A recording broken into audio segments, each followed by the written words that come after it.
Efek Gibran kini mulai terasa bukan hanya di kalangan rakyat kecil, tapi juga di meja-meja rapat elit politik. Peta loyalitas yang selama ini dianggap beku, perlahan mulai bergeser.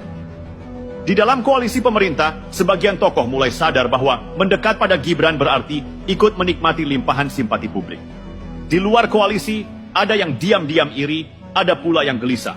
Karena mereka tahu, magnet Gibran mulai mencuri perhatian basis massa yang selama ini mereka kuasai. Fenomena ini berbahaya bagi politisi lama yang masih hidup dari nostalgia kejayaan masa lalu. Sebab Gibran tidak datang membawa masa lalu, ia membawa masa depan. Dan masa depan itu dibungkus dengan bahasa sederhana, langkah cepat, dan citra pemimpin muda yang berani turun ke lumpur masalah. Inilah yang membuat serangan terhadapnya sering terlihat konyol di mata publik. Mereka sibuk mempersoalkan hal-hal kecil, sementara Gibran sibuk menyelesaikan hal-hal besar. Ada yang mencoba meremehkannya dengan menyebutnya anak bawang politik. Tapi fakta di lapangan justru membalik narasi itu. Di saat politisi senior masih menghitung risiko sebelum bergerak, Gibran sudah berada di lokasi kejadian, menyalami rakyat, memastikan bantuan sampai dan memeriksa langsung hasilnya. Kecepatan ini bukan hanya strategi komunikasi, tapi bukti naluri kepemimpinan yang tumbuh alami. Dan yang membuat lawan semakin pusing, dukungan untuk Gibran tidak hanya datang dari kelompok pemilih tradisional, tapi juga dari generasi muda yang haus akan sosok pemimpin segar. Ia tidak berbicara panjang soal ide, tapi memberi contoh lewat aksi. Ia tidak sibuk berdebat di televisi, tapi sibuk berada di tempat yang justru tidak diliput kamera nasional, hanya untuk memastikan rakyat kecil merasakan negara hadir. Perlahan, tapi pasti, Gibran sedang membentuk loyalitas lintas generasi. Inilah yang membuatnya menjadi ancaman politik paling serius bagi siapapun yang bercita-cita menguasai panggung kekuasaan jangka panjang. Dan hebatnya, ia melakukannya tanpa banyak gembar-gembor, tanpa pidato berapi-api yang isinya hanya janji.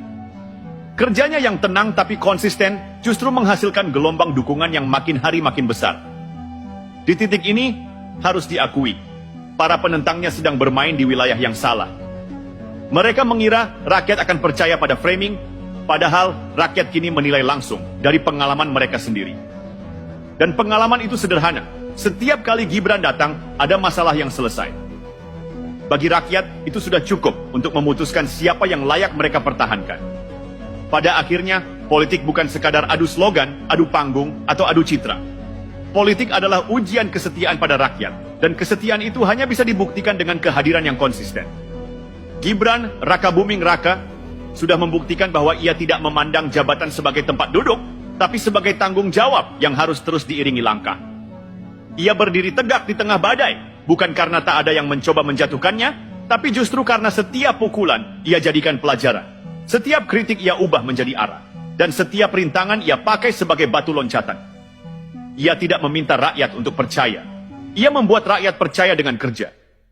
Itulah bedanya pemimpin yang dibentuk oleh kekuasaan dengan pemimpin yang dibentuk oleh perjalanan. Bagi mereka yang masih meremehkannya, cepat atau lambat akan sadar.